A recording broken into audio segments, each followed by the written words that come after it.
सभी माताओं और बहनों को मेरा सादर प्रणाम। मेरे चैनल भक्ति ज्ञान में आप सबका बहुत बहुत स्वागत है और द्वितीया व्रत की ढेर सारी शुभकामनाएं। आप सबके बच्चे अच्छे रहे, सुखी रहे, दीर्घायु। हे राजन, सप्तमी से रहित और उदया तिथि की अष्टमी को व्रत करे, यानी सप्तमी विध अष्टमी जिस दिन को हो उस दिन व्रत न करके शुद्ध अष्टमी को व्रत करे और नवमी को पारण करे। यदि इस बात पर ध्यान न दिया तो फल नष्ट हो जाएगा और सौभाग्य तो अवश्य नष्ट होगा। तो कथा शुरू करते हैं। एक बार नैमिषारण्य के निवासी ऋषियों ने संसार के कल्याणार्थ सूत जी से पूछा, हे सूत, कराल काल कालिकाल में लोगों के बालक किस तरह दीर्घायु होंगे, सो कहिए। सूत जी बोले, जब द्वापर का अंत और कलयुग का आरंभ था, उसी समय बहुत सी सोकुल स्त्रियों ने आपस में सलाह की कि क्या इस कली में माता के जीवित पुत्र मर जाएंगे। जब वे आपस में निर्णय नहीं कर सकी तब गौतम जी के पास पूछने के लिए गईं। उनके पास पहुंची तो उस समय गौतम जी बड़े आनंद के साथ बैठे थे। उनके सामने जाकर उन्होंने मस्तक झुकाकर प्रणाम किया। तदंतर स्त्रियों ने पूछा, हे प्रभु, इस कलयुग में लोगों के पुत्र किस तरह जीवित रहेंगे? इसके लिए कोई व्रत या तप हो तो कृपा करके बताइए।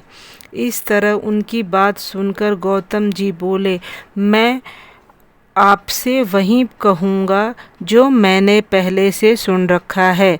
गौतम जी ने कहा, जब महाभारत युद्ध का अंत हो गया और द्रोण पुत्र अश्वत्थामा के द्वारा अपने बेटों को मरा देख सब पांडव बड़े दुखी हुए। पुत्र के शोक में व्याकुल होकर द्रौपदी अपने सखियों के पास ब्राह्मण श्रेष्ठ धौम्य के पास गईं और उसने धौम्य से कहा, हे विपेंद्र, कौन सा उपाय करने से बच्चे दीर्घायु हो सकते हैं? कृपा करके ठीक ठीक कहिए। धौम्य बोले, सतयुग में सत्य वचन बोलने वाला, सत्याचरण करने वाला सदसर्मी जिमितवाहन नामक एक राजा था। एक बार वह अपनी स्त्री के साथ ससुराल गया और वह वहीं रहने लगा। एक दिन आधी रात के समय पुत्र के शोक से व्याकुल कोई स्त्री रोने लगी, क्योंकि वह अपने बेटे के दर्शन से निराश हो चुकी थी। उसका पुत्र मर चुका था। वह रोते हुए कहती है, हाय बूढ़ी माँ के सामने मेरा बेटा मरा जा रहा। इस रुदन सुनकर जिमुतवाहन का तो मानो हृदय विदीर्ण हो गया। वह तत्काल उस स्त्री के पास पहुँचे और उन्होंने पूछा, तुम्हारा बेटा कैसे मरा? बूढ़ी माँ ने कहा, गरुड़ प्रतिदिन आकर गांव के लड़कों को खा जाता है। इस पर दयालु राजा ने कहा, माता तुम रो मत, आनंद से बैठो, मैं तुम्हारे बच्चे के सामने का यत्न करता हूँ। ऐसा कहकर राजा उस समय उस स्थान पर गया जहाँ गरुड़ आकर प्रतिदिन मांस खाया करता था। उसी समय गरुड़ भी उस पर टूट पड़ा और मांस खाने लगा। जब अतिशय तेजस्वी गरुड़ ने राजा का बायां अंग खा लिया तो झटपट राजा ने अपना दाहिना अंग फेरकर गरुड़ के सामने कर दिया। यह देखकर गरुड़ ने कहा, तुम कोई देवता हो? कौन हो तुम? मनुष्य तो नहीं जान पड़ते। अच्छा, कोई देवता हो? अपना जन्म और कुल बताओ। पीड़ा से व्याकुल मन वाले राजा ने कहा, हे पक्षीराज, इस तरह के प्रश्न करना व्यर्थ है। तुम अपनी इच्छा भर मेरा मांस खाओ। यह कहकर गरुड़ रुक गए और बड़े आदर से राजा के जन्म और कुल की बात पूछने लगे। राजा ने कहा, मेरी माता का नाम सभ्या और मेरे पिता का नाम शालिवाहन है। सूर्य वंश में मेरा जन्म हुआ है और मैं जीमूतवाहन मेरा नाम है। राजा की दयालुता देखकर गरुड़ ने कहा, हा महाभाग, तुम्हारे मन में ओ अभिलाषा हो वह वर मांगो।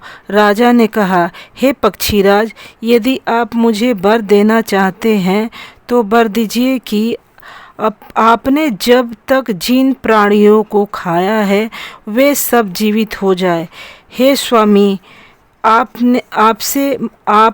यहाँ बालकों को ना खाए और कोई ऐसा उपाय करे कि जहाँ जो उत्पन्न हो वे लोग बहुत दिनों तक जीवित रहे।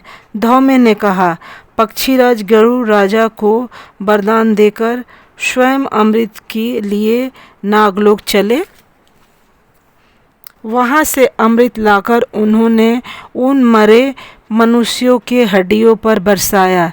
ऐसा करने से सब लोग जीवित हो गए जिनके की पहले गरुड़ ने खाया था। राजा के त्याग और गरुड़ की कृपा से वहाँ वालों का बहुत कष्ट दूर हुआ और उस समय राजा के शरीर की शोभा दूनी हो गई थी। राजा की दयालुता देखकर गरुड़ ने फिर कहा, मैं संसार के कल्याणार्थ और एक और वरदान देता हूँ। आज अश्विनी मास सप्तमी की रहित शुभ अष्टमी तिथि है। आज ही तुमने वहाँ की प्रजा को जीवन दान दिया है। हे वत्स, अब से यह दिन ब्रह्म भाव हो गया है, जो मूर्ति भेद से विविध नामों से विख्यात है। वहीं त्रैलोक्य से पूजित दुर्गा अमृत प्राप्त करने के लिए अर्थ में जीवित पुत्रिका कहलाई है। सो इस तिथि को जो स्त्रियां उस जीवित पुत्रिका की कुश की आकृति बनाकर तुम्हारी पूजा करेंगी तो दिनों दिन उनका सौभाग्य और बढ़ेगा और वंश की बढ़ती होती रहेगी। हे महाभाग, इस विषय में विचार करने की भी आवश्यकता नहीं है। जीमूतवाहन को इस तरह वरदान देकर गरुड़ वैकुंठ धाम को चले गए और राजा भी अपनी पत्नी के साथ अपने नगर वापस चले गए। जय जीमूतवाहन की जय, जीवतीय पुत्र। तो इसके साथ अब कथा समाप्त होती है।